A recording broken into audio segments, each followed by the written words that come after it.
High বন্ধুরা, শুভ সকাল। কেমন আছে সবাই? আশা করছি সকলে অনেক ভালো আছো। আমরাও না বেশ ভালো আছি। আর সকাল সকাল আজ আর তোমাদের বিছনাপত্র গোছানো দেখালাম না, হেঁটে হেঁটে দোকানে চলে আসলাম।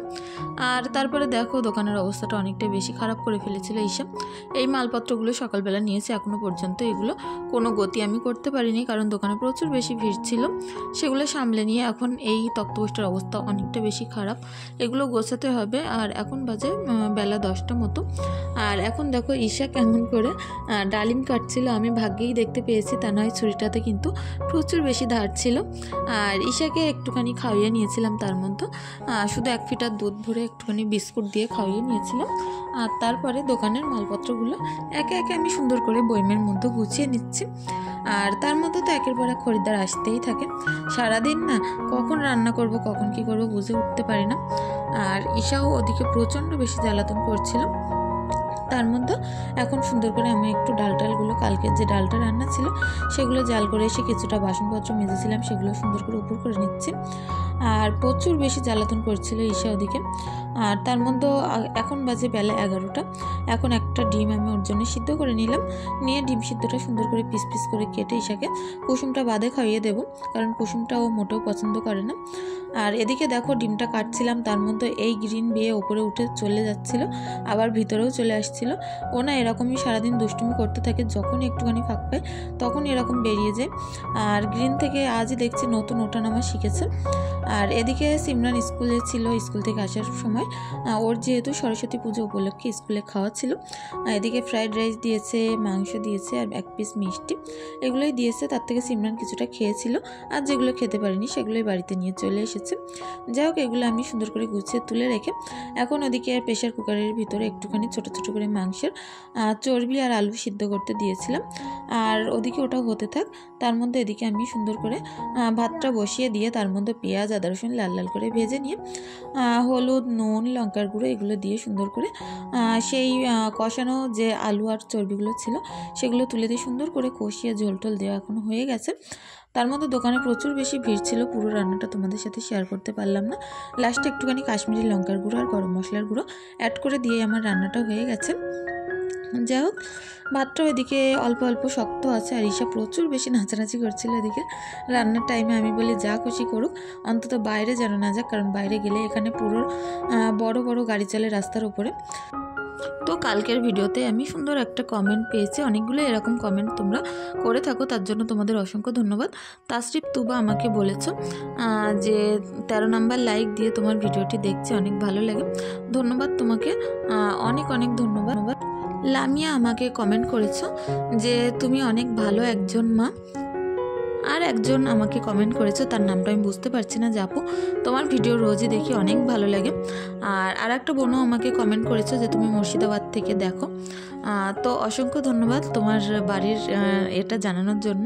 আমার অনেক বেশি ভালো লাগে যে দূর দূরান্তের মানুষ আমার ভিডিও দেখে, এগুলো শুনতেও অনেকটা বেশি ভালো লাগে যে তোমরা আমাকে অনেক পছন্দ করো, আমার ভিডিওগুলো দেখো। তো এখন বাড়িতে চলে আসলাম। রোজার কারণে না ঘরে অনেকগুলোই কাজ জমা হয়ে আছে, যেহেতু সারাদিন সেই সকাল থেকে দোকানটা শুরু করেছি, দোকানে গেছি। আর ঘরের কাজকর্মগুলো অনেকগুলোই না পড়ে আছে, 2-3 গামলা মতো জামা কাপড় আছে, কিছুটা বাসনপত্র আছে। আর ঈশার দুধ টুধগুলো নিয়ে আসলাম, সেগুলো তো জাল করতে বসাতে হয়েছে। আর তার মধ্যে ঘর মোছা যে পরিষ্কার পরিচ্ছন্ন, এগুলো কিন্তু রোজার আগের দিন করে নেওয়াই ভালো, কারণ রোজার সময় না ঘর বাড়িগুলো একটু পরিষ্কার পরিচ্ছন্ন রাখতে হয়, কারণ রোজার টাইমে অনেকটা পরিষ্কার পরিচ্ছন্ন থাকতে হয়, নামাজ কালাম পড়তে হয়। যার কারণে আমি এখন সুন্দর করে ঘরে যত নোংরা জামাকাপড় ছিল, একটু নোংরা নোংরা, খুব বেশি নোংরা না, কিন্তু নিজের কাছে কেমন লাগছিল, নোংরা জিনিসপত্র ঘরে থাকলে হয়তো মন থেকে ভালো লাগে না, সেগুলো আমি সুন্দর করে কেচে ধুয়ে একে একে পুকুরে নিয়ে যাব। আর একটা একটা করে জড়ো করতে করতে না এতটাই বেশি জামাকাপড় হয়ে গেছে কি বলবো। আর ওদিকে আমি ঘরটাও মুছে দেবো, তারপরে ঝুলটা তো আমি ঝেড়েই নিয়েছিলাম, সেটা তোমাদের সাথে শেয়ার করতে পারিনি।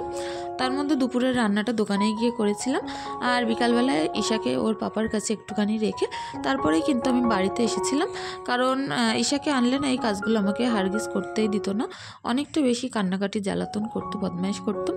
আর চারিদিকে যেহেতু পানি, ওকে ছেড়ে রেখেও নিশ্চিন্তে আমি কাজগুলো করতে পারি না, তার কারণে ঈশাকে বললাম ঘুম পাড়িয়ে ওর পাপার কাছে দোকানে রেখে এসে এই কাজগুলো কিন্তু আমি বিকালে বাড়িতে এসে একা একা করছি।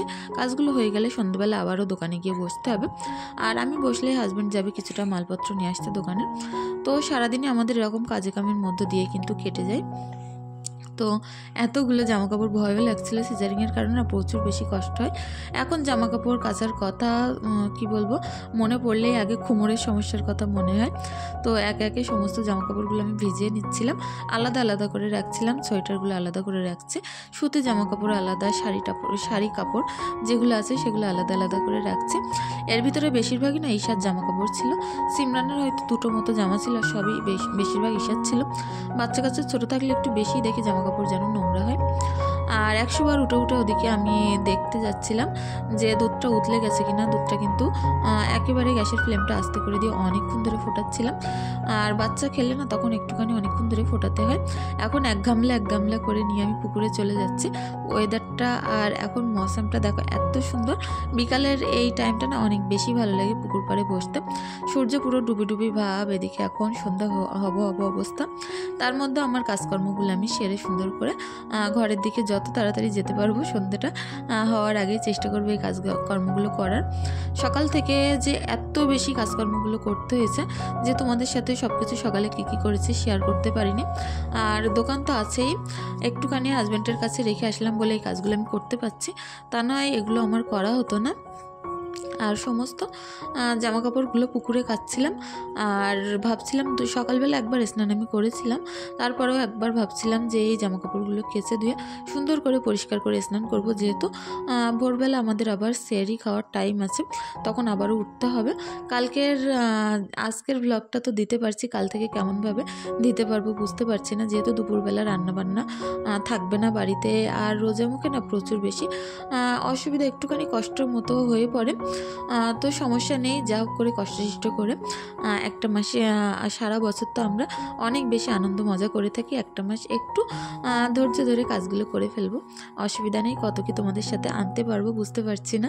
কাল থেকে যেহেতু প্রথম রোজা পড়ছে, অনেকটা এক্সাইটেডও ছিলাম মনের ভিতর থেকে। ঘরবাড়িগুলো যতটা বেশি মনে করছিলাম যে পরিষ্কার পরিচ্ছন্ন করব, তার বেশি চিন্তাও ছিল মাথার মধ্যে। কারণ আমার হাজব্যান্ড এক্ষুনি ফোন করে বললো যে ঈশা কান্নাকাটি করছে ঘুম থেকে উঠে। আমি বললাম অন্তত 1 ঘন্টা মতো রাখো, 1 ঘন্টা টাইম দিলে আমি এই কাজকর্মগুলো করে আবারও দোকানে গিয়ে বসতে পারবো। তো সেইভাবে কাজকর্মগুলো করছিলাম। আর এই জামাকাপড়গুলো কাচতে কাচতে না অনেকটা বেশি জ্বর চলে এসেছিলো আমার।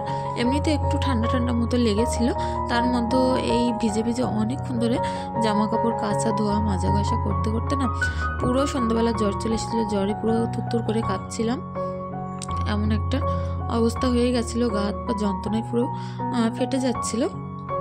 এদিকে দেখো যে জামাকাপড়গুলো একে একে এক গামলা করে কেচে আনছিলাম, সেগুলো সব আমার বড় রান্নাঘরে মেলে দিলাম। আর এগুলো অনেকক্ষণ ধরে সুন্দর করে নিংড়ে নিয়ে এখন আমি এগুলো বাইরেই মেলে দিচ্ছি। ঘরের ভিতরে যেহেতু কোনো রকম জায়গা ছিল না, অল্প কটা নতুন জামাকাপড় আছে ছোট ঈশা সিমরানের, সেগুলো ঘরের ভিতরে মেলে দেবো, যে ছোট্ট দড়িটা আছে। তো বড় জিনিসগুলো ভাবলাম যে এগুলো দেওয়ার জায়গা হবে না, যেহেতু এখনও বেশ খানিকটা বেলা আছে।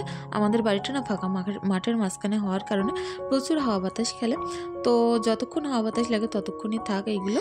আর যে জামাকাপড়গুলো ছোট নতুন ছিল সেগুলো ঘরের ভিতরে মেলে দিচ্ছি। সমস্ত ঘর বাড়ি জামাকাপড়ে ভর্তি হয়ে গেছে।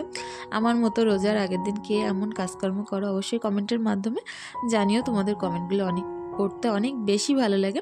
আর কে কোথা থেকে দেখছো অবশ্যই আমাকে কমেন্ট করো। আর যাই হোক, আজকের ভিডিওটি দেখে তোমাদের যদি সামান্য কিছু ভালো লেগে থাকে, প্লিজ একটাই কথা বলতে চাই, চ্যানেলটি সাবস্ক্রাইব করে পাশে থাকতে পারো। আর যারা আগে থাকতেই সাবস্ক্রাইব করে রেখেছো তাদেরকে তো অসংখ্য ধন্যবাদ। সারাদিনের এই কাজগুলো না প্রচুর বেশি ভারী পড়ে। সন্ধ্যেবেলা বলছি না যে জ্বর আসার পরে যে এতটা অবস্থা আমার খারাপ হয়ে গেছিলো যে পা নিয়ে আমি আর উঠতেই পারছিলাম না, এত পরিমাণে পা আর কোমর যন্ত্রণা হচ্ছিল। এই কাজগুলো করেই যেহেতু আবারও দোকানে যেতে হবে, দোকানে গিয়ে বসবো, দোকানদারি করবো, আমার রুটিন আর শেষই হয় না সকাল থেকে রাত পর্যন্ত। যতক্ষণ শরীর পারে ততক্ষণ চালিয়ে যায়, আর যখন না পারে কি করব বলো, 10-15 মিনিট একটুখানি বসেই নেই। তো এখন আসলাম সুন্দর করে আমার ফ্রিজের ওপরটাও পরিষ্কার করে নিতে। যদি বাড়ি থাকতে পারতাম সকাল থেকে তাহলে এইগুলো একটুখানি পর্দাগুলো খুলেও আমি পরিষ্কার করে দিতাম, যেহেতু অনেক দিনই হয়ে গেছে পর্দাগুলো পরিষ্কার করে বাঁধানো আছে। তো রোজার মধ্যে চেষ্টা করব একদিন এগুলো পরিষ্কার করে নিয়ে। আর সানসেটটা উপরে তো বাকি আছে, সেটাও পরিষ্কার করে নিতে হবে। আর তার মধ্যেও এখন এই ঘরটা মুছে নিচ্ছি। ও ঘরটা মুছে আমার হয়ে গেছিলো, কিন্তু কিভাবে ফোন থেকে আমার ভিডিওটি ডিলিট হয়ে গেছে। তো এখন এই ঘরটা সুন্দর করে মুছে নিয়ে, ও ঘরটা যেহেতু মোছাই হয়ে গেছে, সমস্ত কার্নিশ টানিগুলো মুছে পুরো পরিষ্কার ঝকঝকে করে ফেলতে হবে। আর পরিষ্কার পরিচ্ছন্ন থাকতে একটু বেশিই ভালোবাসি। বাচ্চা কাচ্চা ছোটো আছে বলে হয়তো আগের মতো অতটা বেশি পরিষ্কার পরিচ্ছন্ন রাখতে পারি না, তবুও চেষ্টা করি যতটা পারি পরিষ্কার পরিচ্ছন্ন করতে। রান্নাঘরের ভিতরটাও না অনেকটা বেশি নোংরা হয়েছে, তো রান্নাঘরের ভিতরটা আমি এখন সুন্দর করে মুছে নিয়ে ওদিকে একেবারে স্নান করে তারপরে আমি দোকানে যাব। জামা কাপড় বের করে রেডি করে আমি বাথরুমে রেখে এসেছিলাম। তো স্নান সেরেই তোমাদের সাথে আবারও দেখা হবে। তো এই জামা কাপড়গুলো উড়ানো ছিল এই তক্তপোষের উপরে, এগুলো আমি সুন্দর করে ভাঁজ করে কিছুটা যেখানকার জিনিস সেখানে রেখেছি, আর নতুনগুলো এখানেই রেখেছি। এগুলো বাক্সের ভিতরে, এগুলো শোকেজের ভিতরে ভরতে হবে। তো স্নান করে এখন আমি আসলাম, এখন যাব আবার দোকানের দিকে। প্রচুর পানি তেষ্টা পাচ্ছিল, পানিটা খেয়েই তারপরে আবার চলে আসলাম দোকানে।